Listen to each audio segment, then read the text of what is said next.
Amy, you had some good suggestions. Yes, Marion from Within Reach. She's been there for 30 years. She was like 26 years, I think, on one side of the street. Now she's moved. The thought was she could talk about, how the streetscaping has improved her situation. And I mean, she's had such success, and she's a really great at marketing and displaying her wares. So there were some thoughts that came about at the HDLGBA meeting, and there's the Strawberry Patch person who may still be at Chocolate Fest. It at first looked like maybe they wouldn't be, but if they're not going to be, then we wouldn't want them to be approached until afterwards. Okay. But yeah, so that was 2 suggestions. Yeah, I can talk to, you gave me the name, Amy, of the owner of Within Reach. I'd be happy to talk to them. Yes, and I will get to, 3-4 days when she would be available, and at a time when she would be able to get on the internet. If she could do it from in the store and we could see the background, that would probably be great, but. Oh yeah, definitely. Okay. I'll also try. I don't have her phone number, so Dave was going to get me her phone number, and we hadn't, he hadn't done that yet, and I forgot to re-ask him, so I will get her number. Well, we have her. Don't we have her contact information as part of our list? Reach out from. I feel like we had all the contact information. It's on our website. I thought maybe. Perfect. Okay, well, so Marion Ward. Marion Ward, okay. I will ask her. And you had we talked about Eric as well, Amy, the owner of the popcorn shop. Yeah. And he's the son of the original founder of Mork's, but you pointed out to me that there's not a connection there anymore. Well, not the original owner of Mork's. He is the son of the guy who runs Mork's now. But the gal who runs Mork's is no longer connected to that Mork's. I see. She had left. Yeah, she left, and then Eric's dad came in and started running it. Yeah. All right, so I'll volunteer to talk to Eric too. I talked to him, when we had that original list of people that everybody was going to get in touch with. And so I had talked to him before. Eric Waller. Yeah. Cool. Sounds like he sounds like a good one too. Somebody who has some connection with another business in Long Grove, and some family connections. So might be an interesting story. Even if people don't look at the website and see these interviews, I think it does give people in Long Grove the idea that something's happening to try and help them. And, it's a positive all by itself.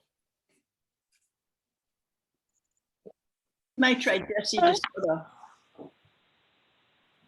from the dance studio. Okay. Jesse? I did bring it up at the meeting.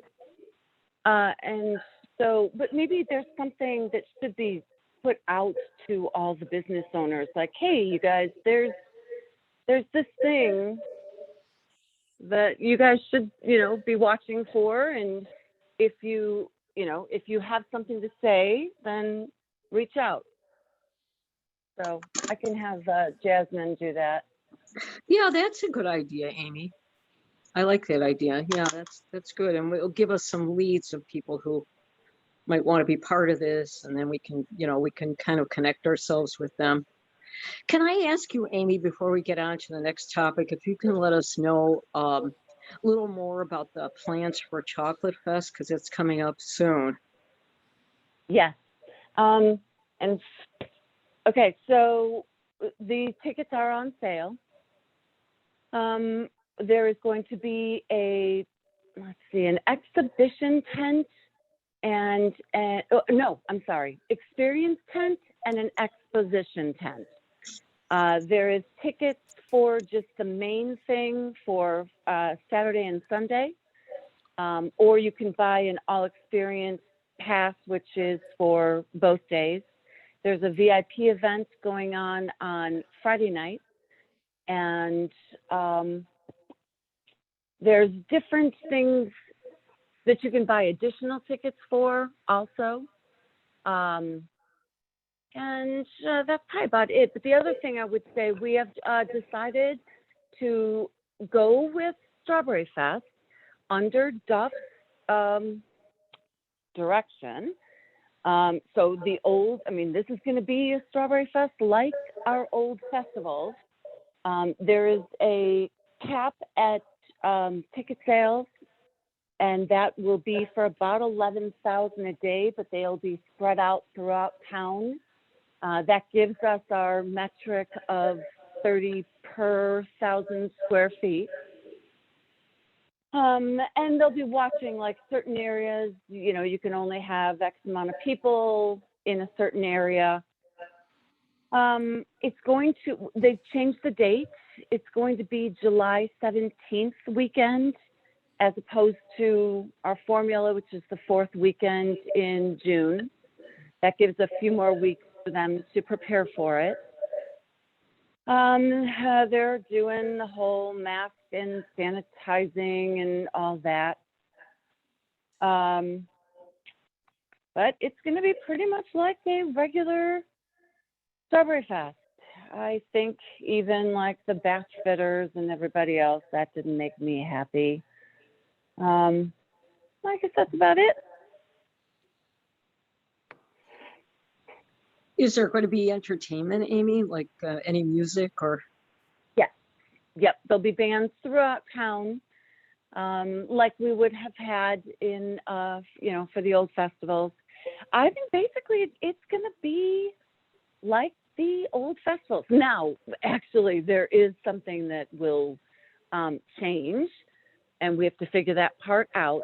But Joni and like Olive Tap don't want the street over there closed off. So we're gonna have to figure out how to do it without closing off the other side of RPC. So the spot between the bridge and Old McHenry would still be closed down. That's where the main stage would be, just like the old days. But we got to figure out how we're going to do it without closing down. Joni doesn't want her customers to be cut off from being able to get to her restaurant. So we do have some things to iron out, but that has been the request that has come in. So.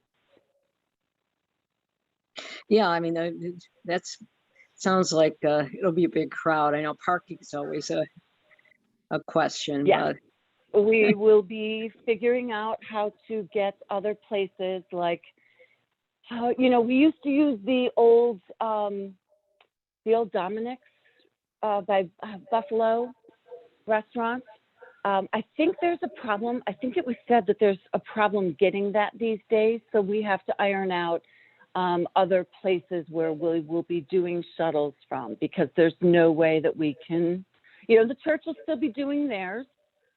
And I don't know, I had brought up asking the question, would we be able to use Harbor Chase? The Lions used to park in Harbor Chase. So, I wasn't able to be at the last Lions meeting because we had the special exec session. So I don't know that anybody talked about working it out with Harbor Chase. Well, at that point, I don't think we knew when Strawberry Fest was going to be, or in what capacity Strawberry Fest was going to be. So now that we know that, maybe someone from the Lions will be reaching out to get some parking going there. So, what's the yeah. status on building a walkway from Sunset to the Village Center? Say that again? They were letting a contract to build a sidewalk from Sunset down to the Yeah. south town. Is that going to be Yep. underway this summer? That starts this spring. That's what I thought, but it'll be done before Strawberry Fest. You sure it won't interfere with? I don't know. I think it depends on weather, of course. Mhm. That could for a big mess, but as long as everybody's thinking about it, it's not our problem. Customer Exactly. relations. Customer relations. Anybody have any thoughts, comments on the software that Mike led us to? I'm kind of where Mike was. It looks simple. It didn't seem Yeah. that hard to get I through. think it looks I think it's very basic and it's great for what we need. Yeah, I Okay. mean, and it's not like we have that much activity, especially Right. coming in through, EDC. So, I mean, especially for a free platform, I think it's great. I got a call out of nowhere this week from a man who said, is there any place in Long Grove where I could do some light industrial development? And first I was like, no, probably not. So I said, well, what's light industrial? And he goes, well, light industrial means a lot of different things to a lot of different people. And so we started talking about the new TIF area and the fact that it is a lot of space and it is near major highways. And yet it is also near residential, and the history of the village is that we're not going to let somebody with a smokestack kind of operation move in there. Most likely, it just won't be able to get anyway. The point was, we do get these kind of random things, and right now I got no place to put it other than my little set of notes. I'd really like to be able to save those kind of things for whoever down the road. Have a list of currently operating brokers of that kind. I mean, I think some light industrial, again, I think not all industrial is as big and bad as everyone thinks it is. So depending on what he's doing, because a lot of light industrial sometimes these days are, they're combining packages before they ship them out, they have, it's kind of like a consolidator almost, if you think about it. So it depends on what type of light industrial. I mean, I think, granted, none of these, I think, are currently zoned for anything industrial. I think we're all commercial at the worst is commercial, because you can always go less, you can't go more from a zoning perspective, right? But yeah, I'm like, depending on what he's doing, but I think that's great.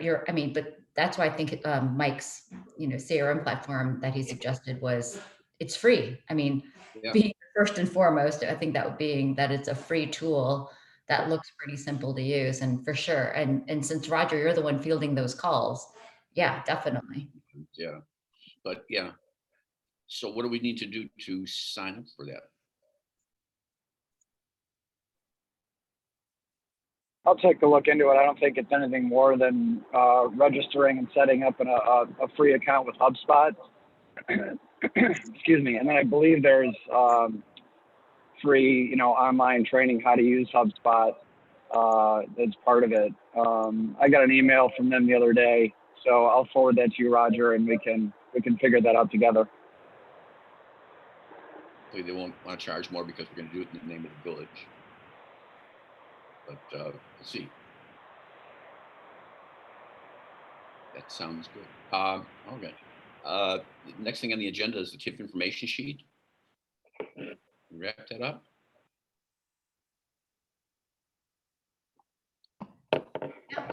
We finished it. So I made the changes that we talked about last time. I embedded so we talked about the top left corner doing, making the bullets up and down versus side to side. So I did that, and that makes it look cleaner. And then I embedded the links to our current website onto the two PDFs, onto the 83 and then the South Gateway. And if you click on those, if you hover over those, a link should come up. Yeah, you see. So then if anyone was interested, and then once we put this on the website, they should be able to. And then the Village of Long Grove part at the very top, I kind of like outlined it so it stands out a little bit more. But yeah, so I think it's ready to go unless anyone sees any other changes. No, it looks good. So in which case, I think just the board has to approve it just to make sure that they're okay with what we've said. I think maybe that's the next step. Okay. Um, Given that, Jenny's not here, right? right, and it wouldn't be in the board packet for this week anyway, so let's make Right, it it'd sure. be the next week, yeah, We'll totally. Sure. Next board. Another one to try to. Now, cross how, off. we talked about this before, but how should we best disseminate this? Apart from, being on the website, what other thoughts are there on that? I mean, unless we truly had something to offer, there's really nowhere to disseminate this because we're not saying that we're giving anything. We're saying we have a possibility of, but I mean, truly, I mean, developers are the only people that you might even consider sending this to. And we can talk about that. I mean, I've got some, Possible list, yeah. what do you call it? Oh, I did a follow-up call with the CBRE guy for the 8353 site too, which we can talk about. But yeah, I mean, we could disseminate to realtors. I mean, commercial brokers probably, or developers of sites. Dina, I agree with you. I think we should find a list or come up with a developer list that would fit our criteria and send it out to them. And then have that list for future, emails or contacts, maybe once a year to keep up to date with them. Yeah. I don't know where to get the list, but Yeah, you're right, Erwin. Yeah, I mean, I had looked into that with the Schaumburg Business Library, and they had some tools for us to be able to put together a list, so we can work on that. One of our action items for the next meeting or so. And I forgot to add in as part of this agenda. I forgot that it wasn't even on here, but I did the follow-up call. Do you want to talk about it now or in a little bit? Oh, yeah, that's a good one. I mean, because it does reference the TIF, right? Because it's at the corner of Yes. 53. So I ended up talking with Brian Buckingham. And if you notice, if you drive around anywhere in Long Grove or anywhere, Hawthorne Woods, anywhere, he's got all the vacant property, all the greenfield sites. He has, his name is up there. So anyway, I talked to Brian, and what's funny is I looked on the CBRE website and the 8353 site is no longer on their website. So I called and left a message. I was like, hey, let's talk. The reason it's not is he's got a contract. It's under, well, he's got a lead, someone who's interested in the location, and they haven't talked to us yet. They're still kind of hammering stuff out. And I'm trying to get them to come talk to one of our economic development calls. But because he's got one other site, I think at the corner of Old McHenry and 22, I think he said is where the other site, there was something near there. I'm not quite sure. Anyway, he was very interested in talking to us. So Brian and or his client might come talk to us, but they were thinking residential, not mixed use residential. So, but then very low, like not more like walk-ups, not elevator buildings with like a couple of storefronts and parking. And he was wondering about the ingress and egress. And then, so he was very interested, but I think they're in very light talks right now, but that's why they've pulled it off of the CBRE website because it's under contract. It's not, I guess, under contract, but they're definitely under negotiations. They might have an option that they managed to negotiate. So yeah, but I didn't get more from him, but he was very interested. I said, oh, is it going to be like a Melody Farms? He goes, no, those are too tall. So he was like, I was envisioning, he's like, I think they're envisioning more like a walk up to kind of get the feel for like, so it's not a tall building. It would just be maybe like a 3-story walk up like you would see downtown, like a row home is kind of what he put. And I was like, oh my God, that would be so cute if it was done well. And then some retail, which is exactly, I think, what we want, I would think, except for right. Again, it would be multi-tenant versus single with minimum, we don't, bypass all that minimum acreage, the R1, R2, R3 zoning. Which again, if we had something on the hook, that would be amazing because that would generate so much property taxes on a currently fallow site and I say fallow from the book, haha, but so, but it would be, yeah, I think I was very excited when I was talking to him about it. Yeah, that sounds great. Yeah, it would be good if he could come to one of our meetings and we can talk with him about it. That would be perfect. But yeah, so any thoughts or comments, or if I talk to him next, I know that his client was out of town. So that's why we couldn't talk before this again, because we'd already connected. So he was trying to get the client to talk to him before to see if he can come to this meeting, and that didn't work either. So it's fine. So maybe for the next one, I can get one or both of them to come. I'm guessing Bill Jacobs would probably caution you to be careful to not get the sense that we can decide what goes there or not, and it's up. No. You Of don't, course.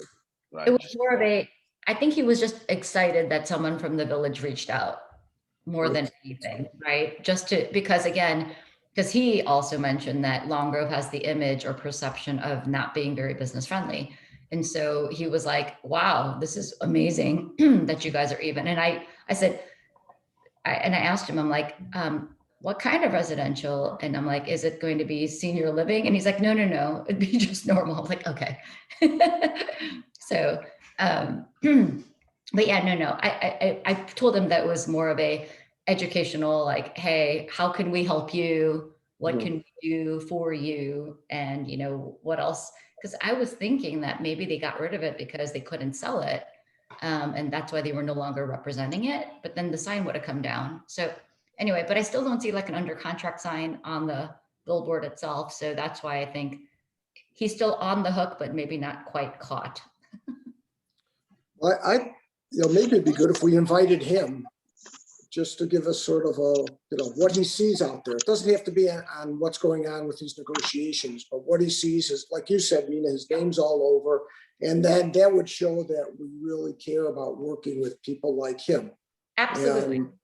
And so, he's very, no, actually, that's exactly what we talked about, that he comes and you know, like what's going on in the market, what's like, what can we do to help you? How can we help you move some of our properties, specifically in Long Grove? But then for him, because he's got the whole like Hawthorne, he's basically got the northern suburbs, I feel like, for any greenfield site. So if we can help him and if he can give us some insight, maybe that'll help our little commission do better, you know, and make more traction, because I think this is like the perfect timing. I mean, there's so much activity right now.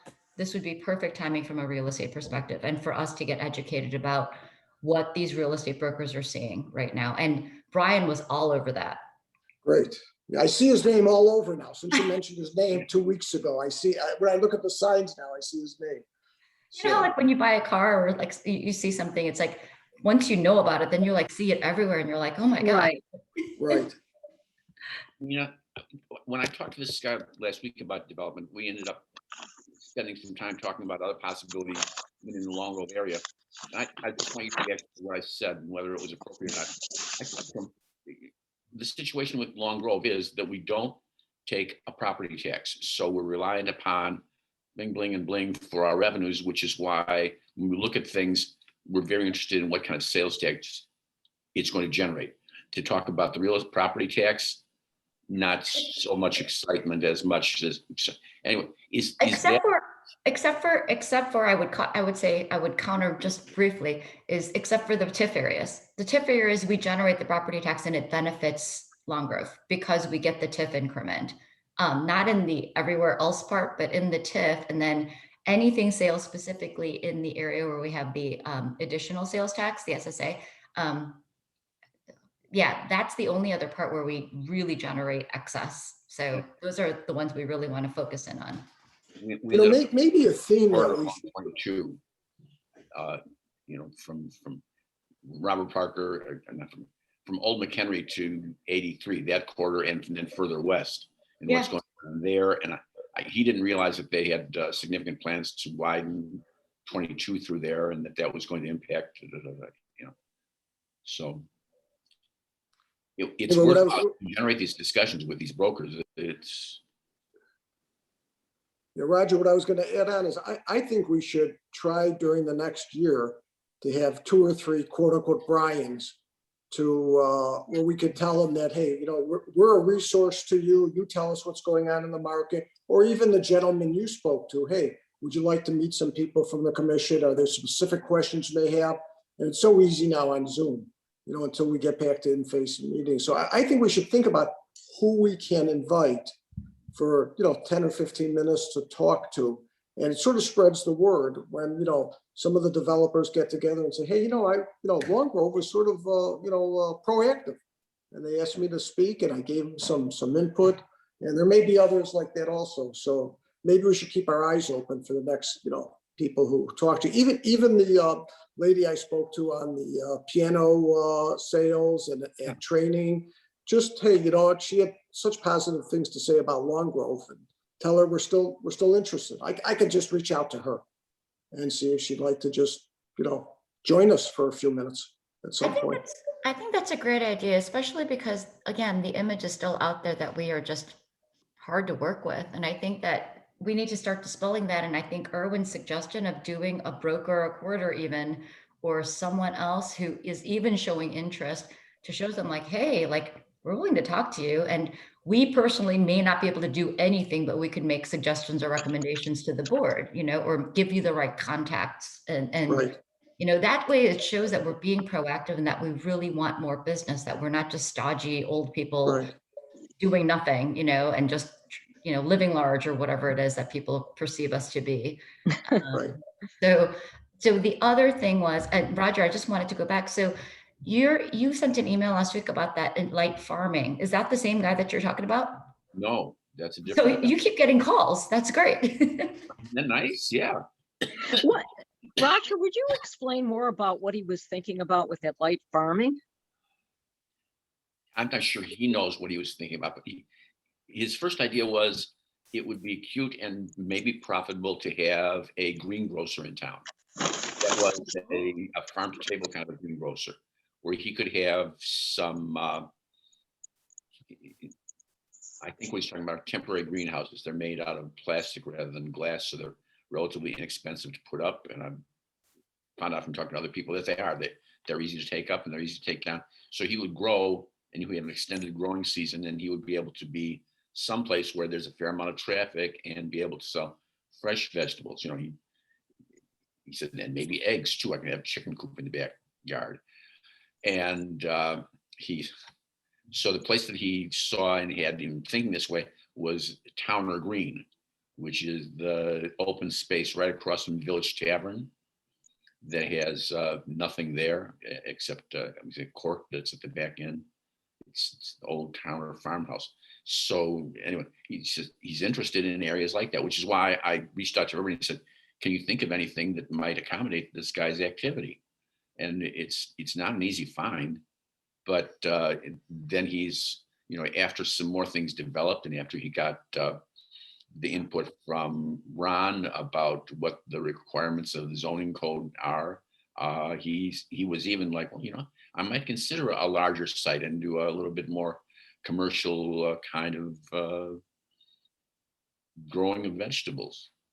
And, Be amazing. I mean, considering like farm to table is so hot right now, and I personally would love to buy more fresh produce if I could. I mean, it's just something that we don't have around here. You would think we live out in the farm areas and people, you know, that we just can't do that, which I personally would love something like that. But again, do we have the right space or the right types of fields or whatever?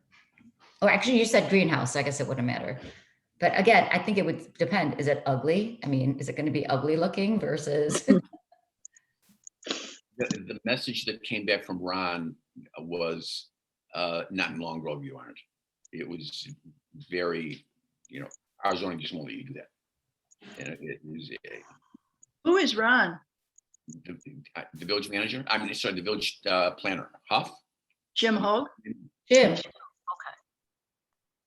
You mean Jim Hogue? I'm sorry, Jim Hogue. Yes. Oh. Okay. I was like, who's Ron? Okay. Yeah. Ron Well, Dammit. I must have been thinking Ron Dammit, which is 40 Well, years ago. the thing is, why was he so opposed to it?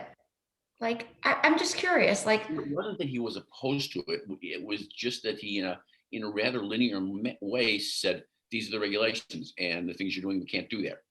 because it's commercial, and you can't have anything like a greenhouse or any kind of growing activity in commercial areas.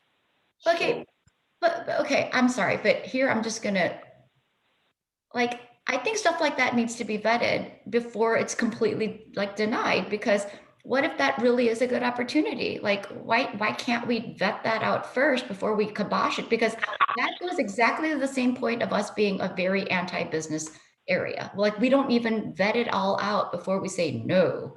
Like, I personally think that that is the kind of stuff that makes us look unattractive as a business location. 2 cents, and pissed off at this, but it's my 2 cents. I was not happy when I saw I mean, the guy who was inquiring was very nice and very happy that he got a quick turnaround and got a knowledgeable answer from a village official as to what the zoning requirements were. And on that level, it was all fine. But if you pull back and look at how it was approached, it wasn't like, well, that could be a problem, and you have to get a lot of zoning change to do it because da da da da da. Right.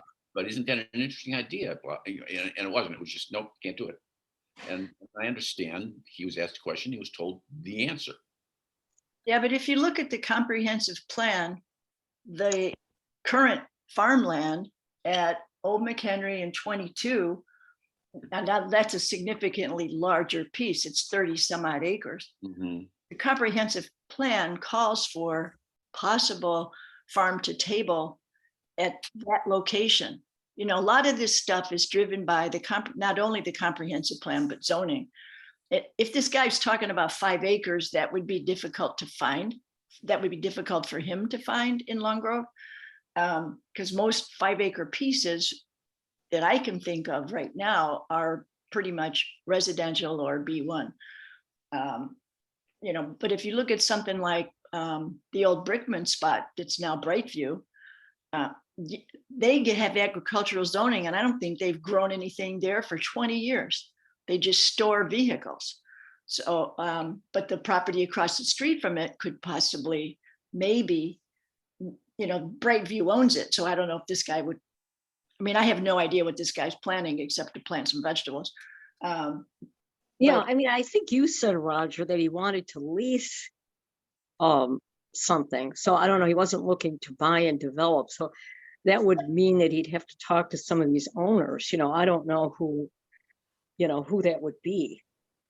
It's still frustrating because I agree with you. Like, and maybe that wasn't the right fit, but I personally think that there should be a process. Like, you can't just immediately, it'd be one thing if he was going to be an animal rendering facility. Clearly that goes against everything we're going for, right? But something as benign as, and if he was possibly thinking, again, maybe it could be a farm to table because we need a farm to get to a table, and granted again, it wasn't exactly the right fit, but I think the process should have been more of that's a good idea. However, these are the 3 hurdles or the 10 hurdles that we would have to overcome. A, it's not part of our comprehensive plan. B, the lot size you're looking at is smaller than what we envision. C, we're not leasing, we should have tick marks. Again, part of the process, which is why we did that whole sheet of process stuff, right? Like, call this person first and then go through this. And yeah, that's a good point, Mina. That if we're putting together this process, then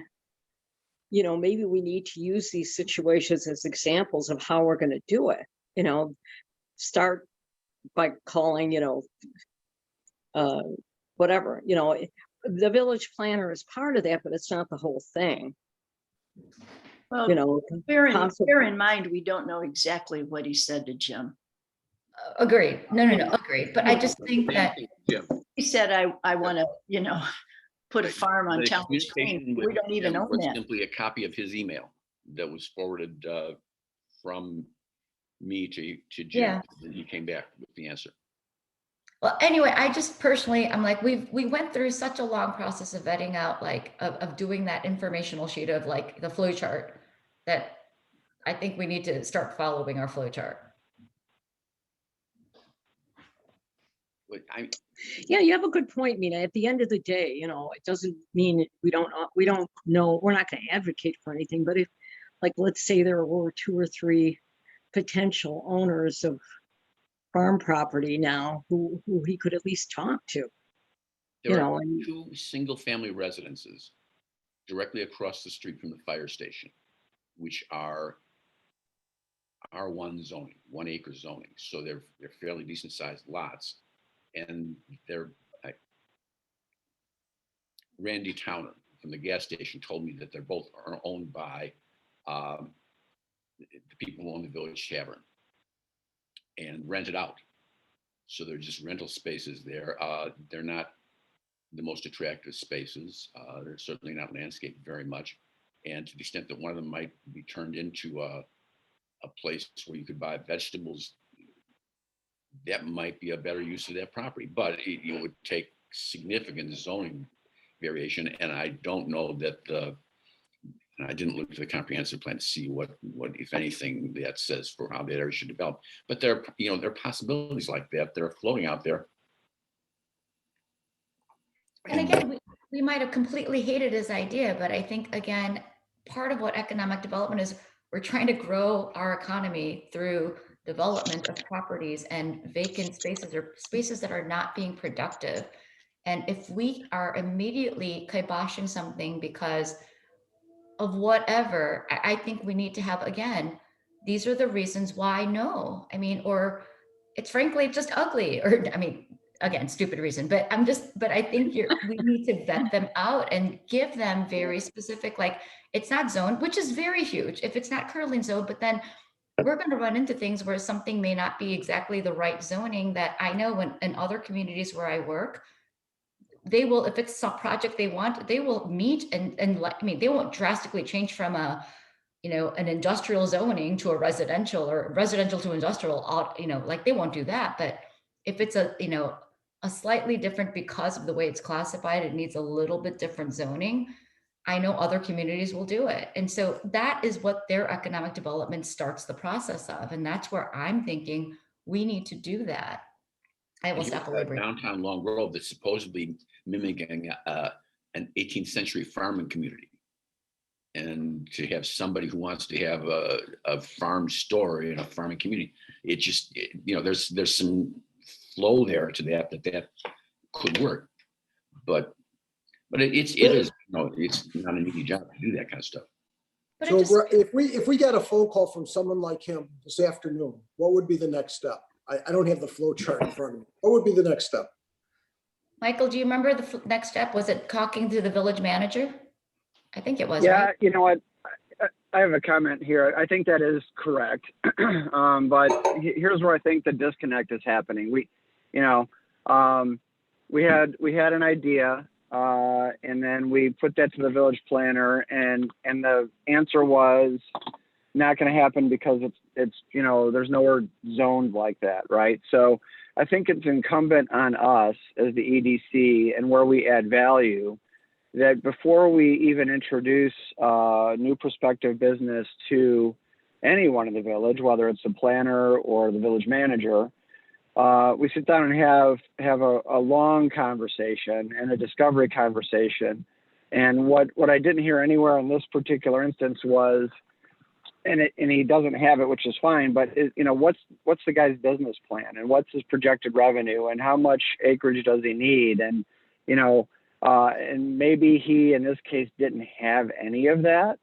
But I think if we can help a prospective business owner vet out their idea and build it out in cases where they really don't have a plan, then that makes more sense to say, I'll be honest, I don't know enough about the comprehensive plan and about our zoning to say, here might be a better parcel for you, or here's what you'll have to do before we introduce you to anybody. Here's what you're faced with, right? There isn't current zoning, but if we can make a case that it's good for the village to have a business like yours here, that makes a better argument to say, we realize we need to change zoning in a parcel or some other barrier to entry, but then we need to be that navigator to help that business owner, figure out what they're faced with. And instead of the immediate answer being no, we need to help guide that decision to at least get to maybe, right? And to your point, Mina, at least explore the options of what it would take to finally get to yes. And at the end of the day, then, if it's still no, then we know we've done our job as economic development to, really bring a thorough understanding of the prospective business to the village parties, so that, we're just not going by the current rules. And there might be a case to say, yeah, we realize we need to change zoning here, but here's why it makes sense, right? So, and, Roger, thank you for bringing that to light for us. I just think that we have some things we can do, and maybe we can sketch out, a template of a business plan that might make sense for the village. And, what's the village looking for? Like, is there a minimum revenue that makes sense that's going to generate enough sales tax to make sense to change zoning somewhere, right? So those are all questions that I don't have any answers to, but I think, I think there's more work we can do to help bring a more thorough explanation of the business to the village planner and the village manager and the board when the time is right. I don't know if that makes any sense, but I'd be happy to. Oh, Mike, that's spot on. It really is. I mean, again, I think that would go a long ways to start dispelling the notion that we're not business friendly. I mean, business friendly to immediately get to know. I kind of like Mike's approach of trying to get to maybe. And again, it might ultimately be a no, but at least we're trying. And I think Roger, you did a good job just by even trying to connect the dots and connect him to truly. And I think that is the fact that you were so responsive. I think that shows that we are kind of, that we are being open to business, but I think. Absolutely. But I think, and again, that's where the CRM will come in handy. So you can start plotting all these down and contact information, because maybe 10 years from now, someone will be like, oh, maybe this guy's still interested.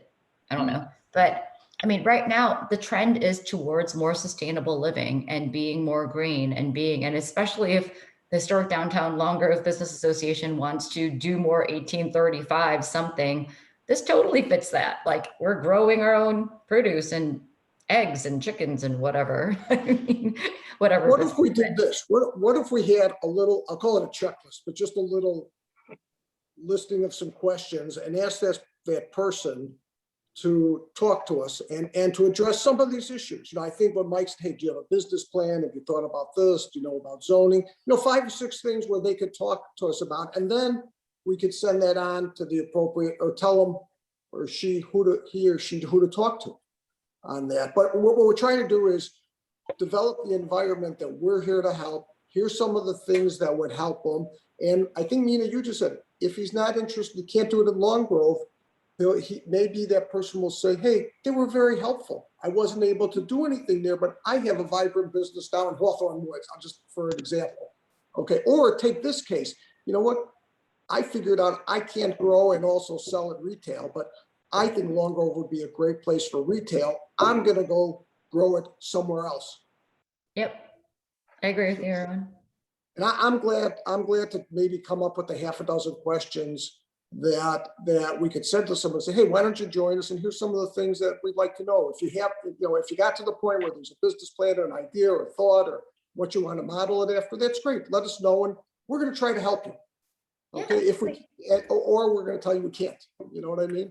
So do you guys remember when we did that car wash when the guys came and yes. They were great. Like, that is exactly what I envisioned this commission would be doing, is again, to helping vet. We're not saying yes, we're just vetting it to say, no, you're not allowed to do an animal rendering flat here, but thanks for coming, but again, like, I think the car wash people really, I think, again, just using that example that ultimately didn't pass, but we tried to get to yes with them and ultimately it became no. But that has got to show that we were so open to listening to them. We vetted them out with questions, and we tried to find answers that we didn't know the answers to, and then we got it back to them, and they came twice, I think, right? I mean, that is, I thought we were trying to be a conduit to help the board not waste all of their time. They're already spend 12, 13, 15 hours a week trying to do whatever. Like, if we can take some of that on, and make a recommendation, regardless of whether it goes forward or not, I think then we're doing our jobs. I mean, So I How would personally, you I all would feel about love to have me questions. inviting this would-be farmer to come in and talk to us? I mean, but I think with the farmer, did we already lose it? Because at this point, we were like, no. I mean, do you think he'd be willing to come? No, he was still interested in, well, maybe I'll take a bigger parcel, maybe I'll do this, maybe I'll do that. And it might be a good practice for us. Yeah, I mean, I think it would be. I think it would be. And Roger, I'm glad to come up with 5 or 6 questions before you call them saying, hey, you know what? We discussed it at our meeting. Here's some things we'd like you to talk about. And let's see, how we can help or not help in that regard. That's what we're about. That's what Yeah. we're I about. think he's willing, and I'll tell him that we'll have some broad questions that we'd like to discuss with him in advance so he can Yeah. prepare. And yeah, let's see if we can do that. well, and I would hope that anyone that's even thinking about opening a business creates a business plan of some sort, or, Yeah. or some sort of revenue stream. Because why would you even create a business if you weren't in it to make any money at all? Like, I just. Yeah.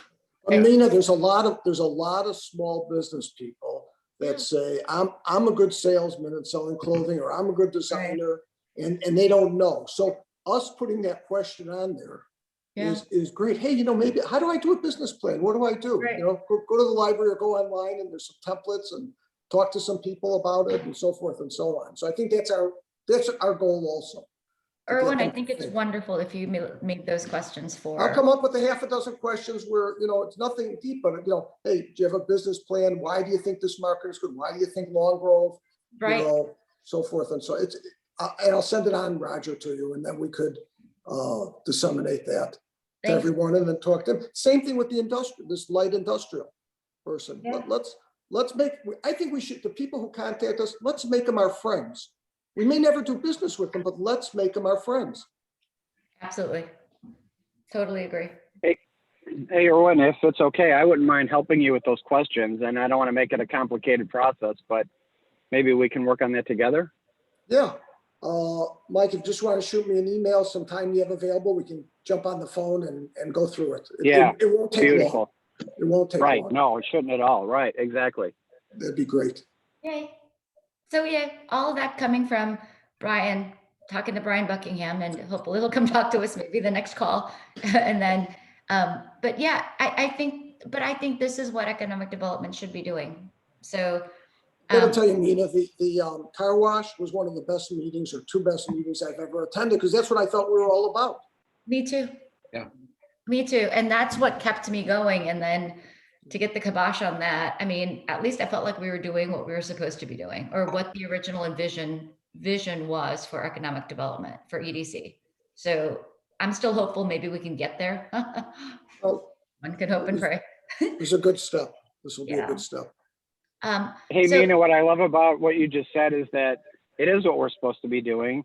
And the fact that you called Brian is something Right. that we should be doing too. And that's being proactive outreach, right? Yep. Hey, we've noticed this property's been here forever. What can we do to help? And look at the reaction you got. So I think if we can be more proactive, and granted, that was my intention when I joined the commission, was to be a little bit more proactive and outbound versus relying on inbound. But then COVID hit, right? So it didn't make sense to be calling people up and saying, hey, you want to start a new business during a pandemic? But now that we're starting to come out of this, I think those proactive calls are going to bear a lot of fruit. So, Right.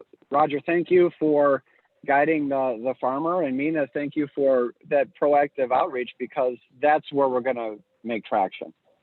We will. I think everyone who's left on this committee is really wanting to see this grow. And so let's just keep moving this forward. I think that I really do think we have opportunities. And right now the real estate market is so hot. There's so much activity that it'd be crazy if we couldn't get something to land here in the next 2-year window. Truly, like, it's so busy all across the country that it is crazy that, well, I think, just Roger, you getting 2 calls in 2 weeks, just Right. there's movement. And I think that's hopeful for us. And I think what we do with that movement is, again, everything that we just talked about, being proactive, setting up and asking them the questions. And if they'd have never made a business plan, maybe helping them get there. I mean, like, go to the library, maybe they just don't know that this is the first step to doing that, because they had this idea and they're like, oh. So I think what we're doing is right. I think whether or not the board agrees, but I think this is what I envisioned. Right, right. And yeah, another great meeting was when Greg came and talked to us about, Toyota and how they Yes. decided to move to Yeah. Palatine, and, things we should be thinking about. And, it brought us to a discussion of a classic car dealership. And, one idea leads to another. And he had some really good thoughts about that too. So those are useful meetings when we reach out and talk to people about those things. If we can get people, can I just make one suggestion for our agenda changes in the future? If we ever get a guest speaker, could we throw them in the front so they don't have to go through all of our litany of stuff before we get to them? I mean, that would just be my suggestion. Well, I've invited them to come in later because I figured 7 a.m. is an early start for a lot of people. Oh, I got said, it. No, that makes I sense. do 8 o'clock. We can, clear our agenda so you come in at 8. That totally makes sense. Yeah. But then, even when they say, yeah, 8 o'clock is fine, they seem to tend to come at 7 and see what's going on. But if they do, but if we see them at 7, can we just revise the agenda just to get them in and out versus, because I think some of the stuff is like, they don't care about, just some of our like everyday litany of stuff. But I think if we see them on earlier, for sure, like let's move them up. But I'd be okay with, because if I was sitting there, I'd be like, oh, okay.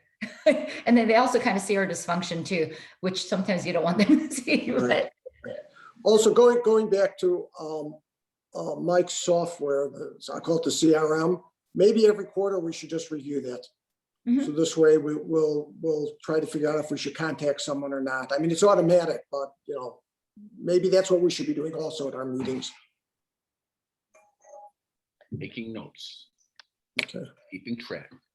And Awesome. so is Denise. Thank you, Denise. She's what really keeps me on track.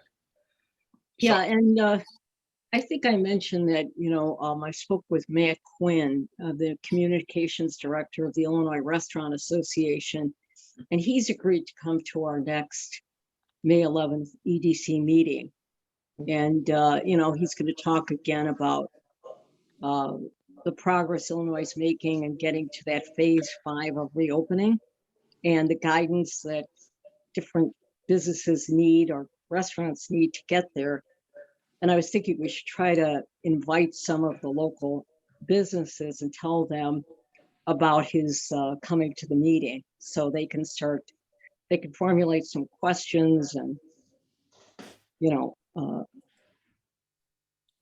maybe let us know what of how you can take care of the reopening, or how you can take advantage of the reopening. Right. What's Right. going on with other restaurateurs now that they see how are they getting people back in, and what are they doing to promote and to get their old business back. We're pretty far from that. Are we, Pam? Are we still, how far are we from phase 5? I think we're a ways off still, right? we're a little ways off, but we're kind of in the bridge phase. But it's interesting because there's a lot of things that can be done. We've already done a lot of that stuff, but it'd be interesting to hear what he's saying about how other restaurants in the city and in the surrounding suburbs are handling that. We're already made a lot of progress. Even last year, there was so much outdoor dining, and we were pretty, the village was pretty proactive in how they interpreted some of those regulations to facilitate even more outdoor dining. So I think we're on track with that, but we can hear what he has to say about what the actual hard and fast numbers are. I think it's keyed now to percentage of people vaccinated. And when they reach, 70% of people over 65, and then there's another metrics for everybody else, that we could get into phase 5. So we're getting closer, definitely. But we're in the bridge from phase 4 to phase 5 area now, and coming closer. And could he come up with a little checklist, or maybe part of what he discusses is all the grants and financial aid that are available, because every day I read about something new. that Yeah, comes it's out. funny you said that, Erwin, because I set up a little agenda for him, and one was this metrics about reopening, but the second was, can you please summarize some of the grants that are out there? Because there's more than what we've discussed. Right. And I think they even have their own program. So he's gonna do that too and fill us in on that. Amy, I think maybe then if you're going to do something like, if he's going to go through all of those, Amy, then could you reach out to the historic downtown like restaurants and let them know that this gentleman's coming and who's going to talk about some more grant opportunities maybe they've never even heard of?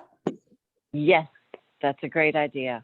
That would be wonderful. I think just if you said it to your organization that, just because if there are programs that people are hearing like for the first time now, think of those people who are so busy, especially restaurant owners who are working 20-hour days. They don't have time for some stuff. Right. The other thing, maybe could we do this? Could we, rather than just send out an email on that, we send out one of those emails that we're inviting you to this meeting at 7:30 to discuss this with a yes and a no. So we'll see if anyone, sometimes you may get more participation if we know, there's a yes and a no. I'm just thinking of that. Okay. Sounds good. Next item on the agenda Was is drone videos. And it was Jennifer. She was running it. I don't know, Denise. Did they take the flight? I don't know. I did not talk to I believe the videos are up from Jeff Perry's office and they're really large. But they're on the longer, our drive, I think. I haven't had the time to look at it. I've just been kind of crazed lately, but I do know that Jenny had them up there, but Jeff Perry, who is our engineer that we were working with for the grants, he, I think, emailed them or uploaded them somehow into our drives.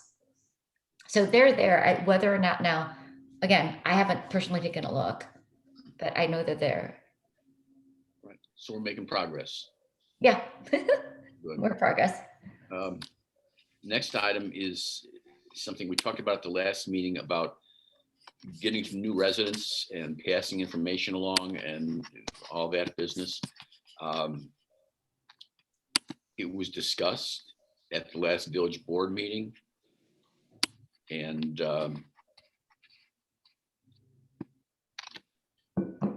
Rita, could you maybe share your impression of the board's reaction to that idea?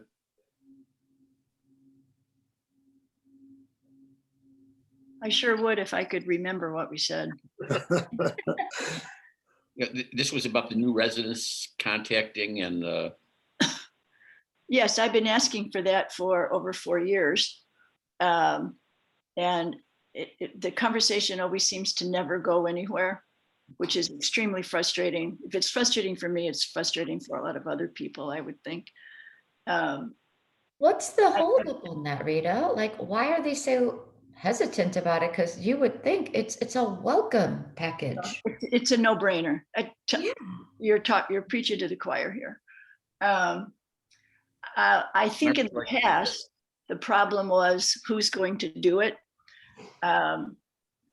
So much is on hold because we do not have a village manager in place. We have an interim village manager and staff is stressed and, blah, blah, blah, blah, blah. Can't we just send an email out? I mean, maybe we don't actually have to, I guess we don't have emails. But it never, what I'm saying is this is indicative of the conversation usually, which it's like, okay, who would do it? Where do we get the list? How do we go about this? And then it gets all with, well, we can send packets and who's going to load the packets and who's going to do this and who's going to do that. My experience with packets and coupons and stuff like that, every time I have asked the merchants, every time, and you'd think I'll just speak for myself. To me, it is a no-brainer. If I own a shop and I give you a coupon that says if you come into my shop and you spend $50, I will give you 10% discount. You know, if you buy two, I'll give you one for free. You Right. figure it's a no-brainer. It just gets so complicated. By the time you walk out of the shop, you think, why did I even go in this shop? Why did I even ask? You know, stupid me. So, you know, I think my personal opinion is, if it's a government job, village manager saying, welcome to the community. Super, super simple. Let's not complicate it with the merchants. If the merchants want to do it, mazel tov. You know, prepare the packets, tell me who's going to deliver them. I don't have a problem delivering the stuff, you know, or we could trade off. You do it this month, I'll do it next month, whatever. But it always seems to go nowhere. So I will do my best. It's a simple request. I'll do my. Okay, here's my, do we have to go through the village board? Why can't EDC just be like, welcome? Well, because it seems to me that in many instances, and this to me is one of them, a simple letter saying, welcome to the village. If there's anything we can do, if you have any questions, please don't hesitate to call me. Here's my phone number, period, end of story. Most people are going to say, gee, that's great. They're going to throw in the trash can, but they got to welcome. Yep. The few who keep it and put it in their phone and call you, you know, so what? That's not the end of the world. No. So I will bring it up again tonight. As a matter of fact, I'll bring it up during the EDC session since Jenny's not here. And I'll see if we can just make it clean, make it simple, and get it done. And again, gosh, it just is, I agree with you. It's a no-brainer. Like, Right. Absolutely. that's how you get more involvement. If you can, Absolutely. if you can reach out, the outreach is there, then people are more inclined, even if they throw it into the recycling immediately. Right. It's just the fact that, oh, well, that's sweet, throw it in the garbage. At least they're like, that's sweet, right? At least we made the effort, you know, Right. and it Right. could be a really simple, you know, share your email with us for notices about meetings and happenings and whatever. Here's our website, and here's the, right here, if you want the Long Grove magazine, if you're not already getting it, this is who to contact. And like, I think it just, and again, I agree, we don't have to involve the merchants, but we could be like, if you go onto our website, you can see a list of all the businesses we have in town. Right, right. I hear you. I hear you. I wrote the letter 4 years ago and I haven't seen it since. I said, here's the letter. Maybe you could Just retrieve it. copy the letter and have Sherry sign Bill's name. I don't care who signs it. Or don't sign I it, just hear say, your frustration, but I sat and I tend to listen to the village board meetings just to kind of keep track. Anyway, it wasn't 4 sentences into Jennifer saying, well, we'd like to do this. That went completely south. And people were going every which way. I'm just like, because I just sit there, I never say anything. I just keep it on mute and listen. But I'm like, really, folks? Couldn't we? Sometimes it's like herding cats. Yes. Yeah. but why is that? Like, that makes, again, goes towards the Long Grove is difficult to deal with. If we can't even do a simple welcome packet Right. for our taxpayers, Right.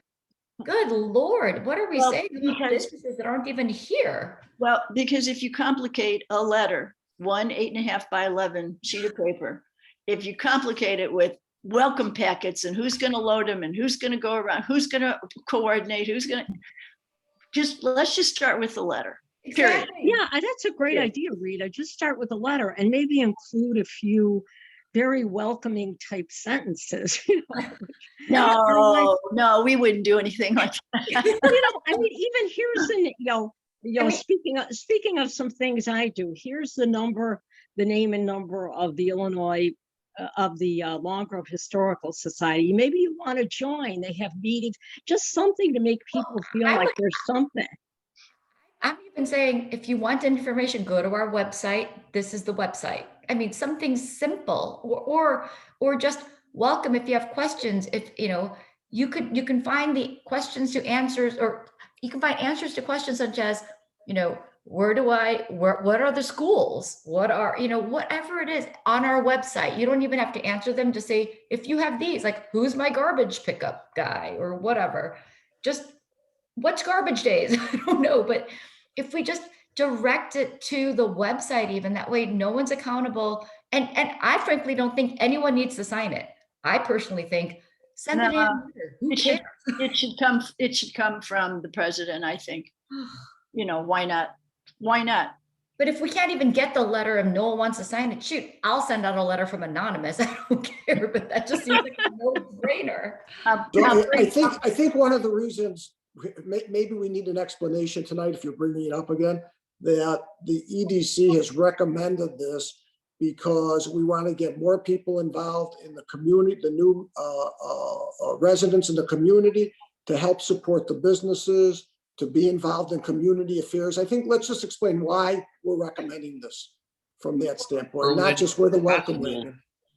That what's happening here is that some of the trustees are raising this as a criticism of what they have or haven't done in the Oh my past. God. Oh, And that becomes, Well, yeah, you gotta move forward though. I mean, can't dwell on that. I mean, That's Rita, if you can ridiculous. retrieve your letter from like maybe some old garbage can, I would help you. Wait, I'd I help you think work Irvin on it. brings up a very good point, because Rita, if you'd be so inclined, if you could pretty much basically say that this will again help drive more business if we can welcome these people, because they don't even know what it. So when a neighbor across the street moved in, I was like, oh, well, here's the closest grocery stores, and this is when garbage pickup is. And I'm like, oh, and the Long Village Hall is over here. I was telling them personally, word of mouth, instead of them having, and like it should be easy. Like, or I Nina, volunteer to put maybe letters on doorsteps. maybe the approach is we're really supporting our website and driving people to our website, and this is a way to promote that. And I'll just add in, I had the same conversation with a brand new neighbor across the street. We've had such positive turnover in houses in our development. I mentioned that before. And as I meet these new people, tell me about this, tell me about that. Our line should be, go to the website, everything's there. Right. So I know. maybe that's the reason we're talking about social media. We're talking about website investing money. Let's promote it. This is a way to promote it. The first start is a letter going out from the president. Yep. Correct. I hear you. Thank you. I appreciate your support on this. We'll do what we can. we're going to end up having this on our agenda and not letting go of it. But part of it may just be the fact that this transition period with the new village manager being hired and the roles of the other employees being kind of stressed. Well, yeah, their plates have been full. Mhm. So, Do we have a new village? I'm sorry, I've just been out of touch. Do we have a new village manager? I mean, other than the interim one? no, we don't. Yeah. Okay. Are we still hunting for one? Yes. Yes, and yes. Working on it. Just curious. So I'll bring it up again. I think it's just an easy enough. It's not like we have 50 people a month moving in. So, Right. And Rita, honestly, if they start to get sidetracked, hurt them back. Easier said than done, I know. yep. One thought I had too, Mina, I know you had brought up when you looked at the website, the page that does break out kind of the schools and, who you go to for, gas company, whatever it is. I was thinking that would be a great page to do how we did the business list. Yeah. I could take all of those and make it look like how we have the businesses. So it's just easier to navigate. So that's awesome. And then is there any way, I mean, if we could just all the businesses and then like restaurants in one column, groceries in one column, whatever, like amenity stores. I don't know if you can do that. But it has to be separate between we do have it split up as the restaurants and then just businesses in general. Right. But that can be a separate page of kind of like almost like, because I think right now it's under the welcome, somewhere in there, but they can look like where it's just easier to navigate, where it has a map, it has, all of their information, and like if there's a it can be all right now, and I think the map is, I think that's a great the map takes longer to load, but you're right. I see the separate, like longer of restaurants and food services, business directory. I think that's wonderful. I think that if we could even just direct them to that one site. Yeah. I think that would be huge. Well, I just ever since I you have one said, more suggestion, maybe. We're giving recommendations, we're going upstream to the board. Would it make sense for the board to think about, hey, what 3 projects do you want us to investigate, research, help the board with from the EDC side? What are your thoughts in that regard? I don't know if we've ever done that. We had this joint meeting at one time, which We didn't did. go anywhere. So I view the board as our boss, like, hey, tell us what your thoughts are. Give us a direction, give us a little roadmap, 3 things we want to put in our plan for the next 12 months. But wait, hold on. Didn't they give it to us? That was the philosophy. It wasn't specific enough to me, okay? Yeah, no, I'm with you, but I think that they probably, talk about hurting cats. If it's a waste of time, don't do it. But No, I feel like that I think that there's enough diversity of thought on what our role should be that it would be like herding cats in my opinion. If they can't even agree on a simple welcome packet, can you imagine what they all think about what we should be or not be doing? I mean, okay, drop it. We have enough going on, dude. The 3 or 4 things where I've had a discussion with Bill Jacobs, he's, oh, that'd be a good thing for EDC to do. And then suddenly somebody on the village board gets very excited about it and wants to do it. And it's just like, they're to some degree territorial and to some degree just like.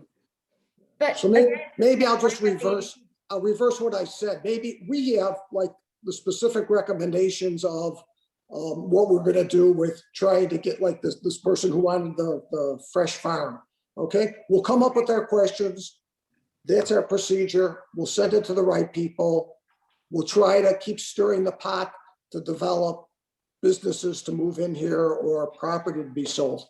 yeah, I think, Erwin, that's the only thing we can do at this point because That's there's fine. such a diversity of opinion of what we are allowed to do. But I do think that, again, our main purpose in my mind is we're trying to drive business to come here. Right, To okay. continue growing the businesses we have so that they don't leave. I think Okay. that's our What purpose. happened with the lady who was involved with piano sales or piano sales and lessons? Oh, so real simple. She has 2 stores, one in Waukegan and one I think in Gulf Mill. And when I spoke to her, they were talking about redeveloping Gulf Mill, and she didn't know what the status would be. Would she have a space? Wouldn't she have a space? Would it be closed? And she targeted Long Grove. I mean, she did her homework, the demographics, income level. And she said, call back in the summer, or I'll call you if I know what's going on. She was great. And That's awesome. that'll be in our list. So Maybe we should call her late spring. I could call her next week. It's been 5 Yeah. or 6 weeks. Yeah, why Just to not? say hi, and she was Right. great. She was Right, great. yeah.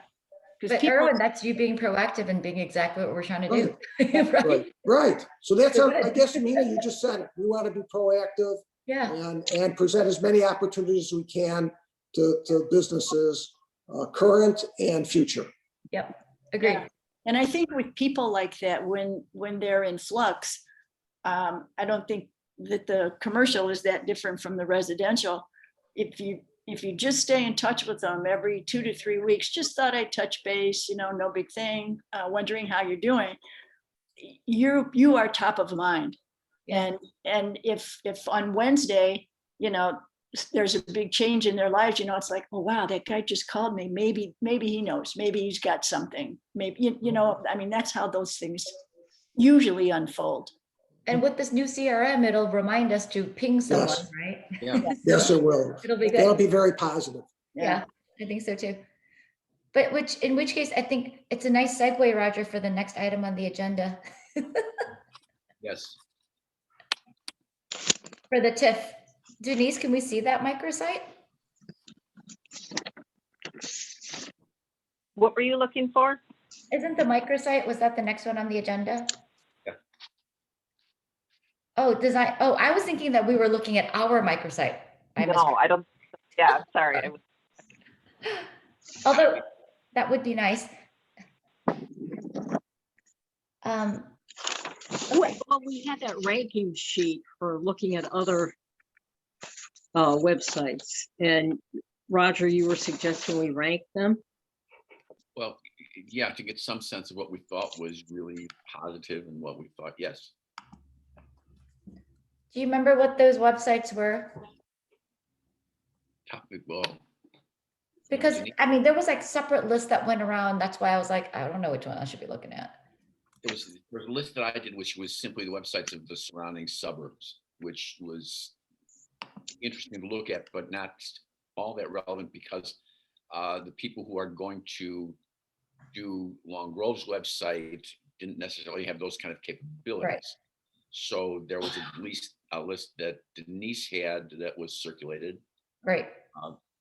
I can resend that, Nina, just so that everybody has that one in front of them, that with the Municode site, so that we have, you know, kind of a apples to apples person. Yeah, and maybe that's something we can discuss Like- next time, because that's a, you know, when we get, you know, we can look at that list of websites and the Unicode sites, and we can talk about it next time, because that's kind of a big topic. Yeah, we might do well to actually lead off with that rather than hang on till the end for that. Okay. All right. We're running down on time anyway. Anything else by way of new business? Thoughts or comments? So just confirming, so the restaurant person is coming next on May 11th. Do you still want me to invite Brian if he's available to come? I would recommend that. I mean, I It's think something, rather- it's something that's warm. It's something that's warm that's going on, so. Yeah, I would too, just kind of like strike while the iron's hot, just to, especially if he's got someone on the hook. Right. And again, hopefully, again, even if it's more educational, but if he can also provide us an update on kind of what's going Right. on.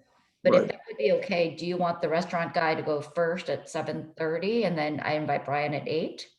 I think that makes sense, because, Okay. you know, I think that's a good idea, Mina, because we might have more, you know, to end with Brian is good, where I'm sure we have a lot of questions for him, and Okay, keep that going.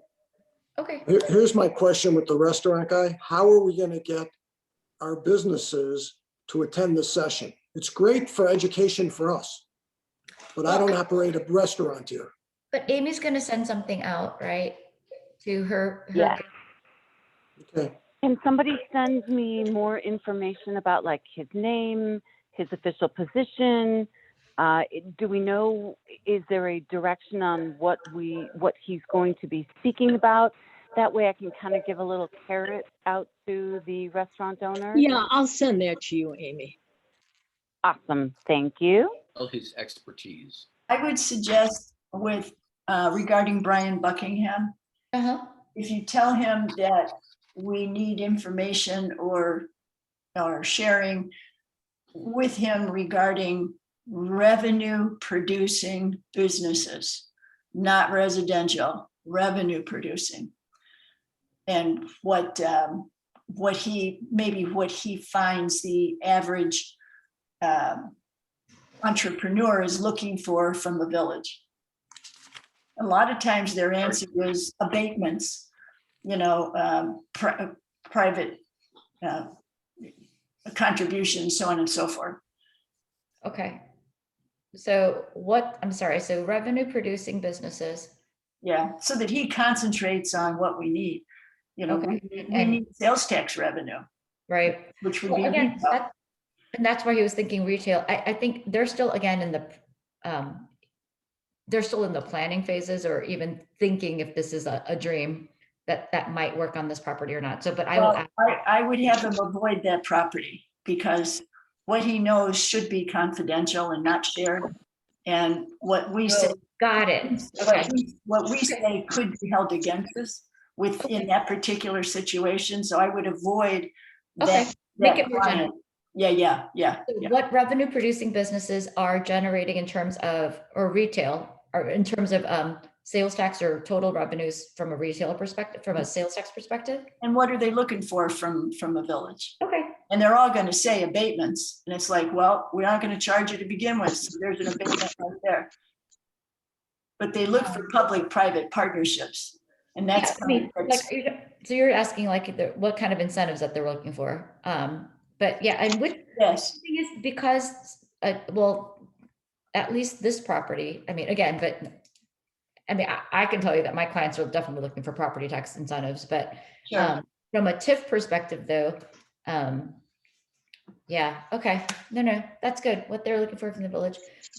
You And know, then, and because we are, for lack of better phraseology, a little quirky right, in that we're not Buffalo Grove, we're not Libertyville. We Right. know that. You know, Right. we're looking, we know that we need probably specialty kinds of businesses. right. Yeah, I mean, Yeah. because he and I talked about the one and only Starbucks that we have in our village. He's like, and you guys don't even have a Starbucks. I'm like, yes, we do. We do have a Starbucks. Right. Correct. Correct. But he was, again, perception. Right. Exactly. So Exactly. that's part of, but yeah, I'll ask him and I'll see if he can focus on some of those again, just so that we're not. Good idea, Rita. Thank you. And I got to sign off. Everybody have a good day. Thanks, Rita. You too. Bye-bye. Bye. New business. Anybody? Anything? All right. Brief discussion about the last our town business that I suggested. Columbus, Ohio is basically a big industrial town. I was surprised at how big it was. Oh, Columbus is cute. Yeah. Now it is. It's gotten, It is.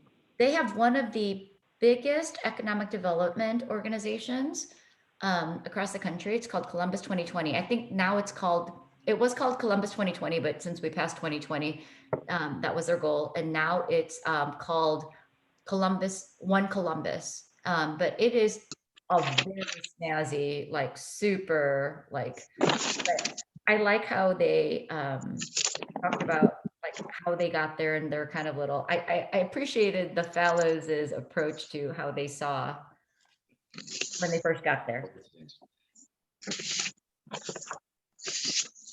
Yeah. The thing that struck me was that it again was about few individuals who went a little bit beyond their own narrow economic interests for their region, and Yeah. saw this bigger picture kind of a thing. He talked about specifically, there was one part where it says, we want to be a community that celebrates a diversity of lifestyles and a community that is young and vibrant with a lot of different perspectives and origins. And Columbus now, especially with Ohio State, like they're just all about like young, like hip, vibrant food trucks. And, it's got a scene. Clearly Long Grove is not like that, but I mean, but I did like that they said that at the very end, they talk about the public-private partnership. I mean, I kept reading on past our 148, but yeah, the public-private partnership is, I think, what helps drive a lot of economic development. So if you look at all the huge economic development organizations that I normally work with on a daily basis, they all have public, like they're sponsored by the Coca-Colas of the world, like in Georgia, they have all the deltas and the big companies that are located in either, that's from a state level, but in a regional level too, all the big corporations like sponsor something. And then that's how they drive and continue to publicize and market their region to businesses. And that is I think it's been fascinating to see, but that's what Columbus has done. I mean, they've just really partnered and they really took that public-private partnership to heart and exponentially grew that. You should look on their website. It's phenomenal. Slightly bigger than us. Yeah. Part of the point too is that the process works. If people think deliberately about, rather than saying, well, just let it happen, let the market drive whatever it's going to drive, Yeah. You get better results a lot of time, it seems. Yeah. I think it takes at least one person to start. And that's kind of what they're saying. It's like all these, like the one-offs and And he was saying that the one business that looked really cute, the person that moved from Chicago and moved there, and then now when he checked back that it was closed, like, you know, but then the restaurant that she was partnering with, I think it was called, I can't remember what it's called, but that still remained open. And it's just interesting, just trends and ideas, and I don't know. So let me just add one thing onto this. I know about 2 years ago, we had some of the real estate owners from downtown, and we had empty buildings, and they came and we just talked. Maybe we should think about inviting one of those, you know, maybe a few of them back who control a lot of real estate there, and just say, hey, you know what? We're here to help you. What are your thoughts? What, you know, how can we do things? You know, same thing we're doing with the other, with Brian, or tell us your thoughts. We're not going to ask specifics. Tell us your thoughts now that, you know, you're coming out of the pandemic, and let them make a presentation for 15 minutes. Maybe they're going to get excited and say, hey, you know what? Our vision is X. Right. Does that fit in? You know, they're when you go to the public-private partnerships, it's not exactly that, but they got a lot of money invested here. And they would be the key people to get us to the next level. So aren't there only like 2 landowners that own most of the empty spaces? Yeah. From what I recall, right? Is that true? I remember, I think the Forsyth. Forsyth was one, and I can't remember who the other one was. Do you think, well, someone said that I learned this from my UPS guy, Dan, that. We'll invite him to the meeting. Let's invite Dan, our UPS guy, to the meeting, because he's been on the same route for 19 years. Anyway, but Dan was saying that, I thought he said that the Forsyth's daughter owns Corked, maybe, or no, Broken Earth No. Winery. Yeah, Broken Earth, right? Misty Bernadette. Okay, so I'm like, I don't know, like if we could just, that would be lovely. I would love. I'm like, maybe she could talk her dad or her family, or maybe she knows. Like it would just be. Did we have a Forsyth there when we had all the village? I'm sorry. Did we have a Forsyth there at the meeting when we brought in? I don't think so, right? When we had our meeting, the EDC meeting with the real estate people. Yes. Yes, we had, I think it was their property manager. I forgot his name. Was it Ken, wasn't he their property manager? I think so. Yeah. Yeah. Yep. Well, ask him again, maybe. Yeah. Maybe just like, hey, we're following up and seeing if there's anything we can do, and maybe help you move the property. Yeah. I'd love to ask him, what's your enterprise's idea for the village? Right. Yeah. What are your Like to see thoughts? it go? Right. And how can we help you? Right. Oh, Roger's frozen. Yeah, I think that's a great idea. Maybe to invite Ken again and, you know, ask him what his ideas are. Who reached out to him in the first place? Was it Mike Soletta? I think so. Oh, and get a connection. Oh, lost Roger.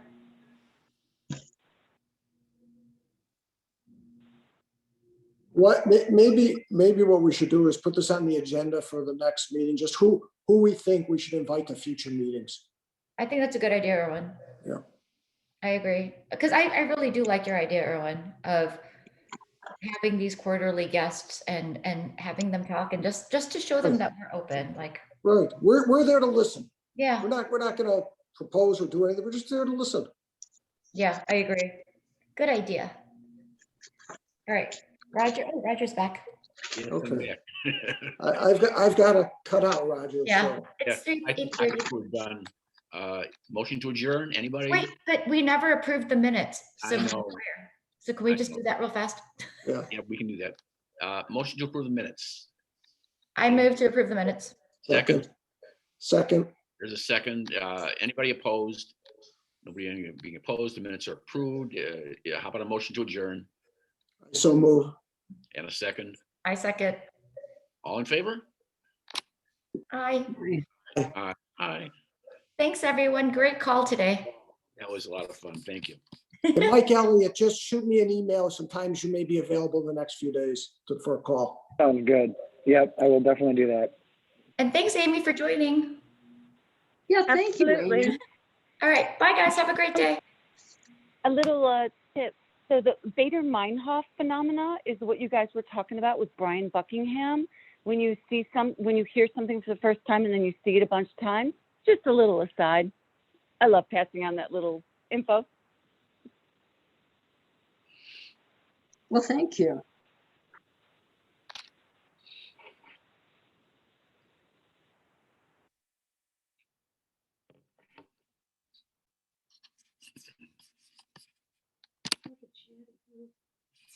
It was very chatty today.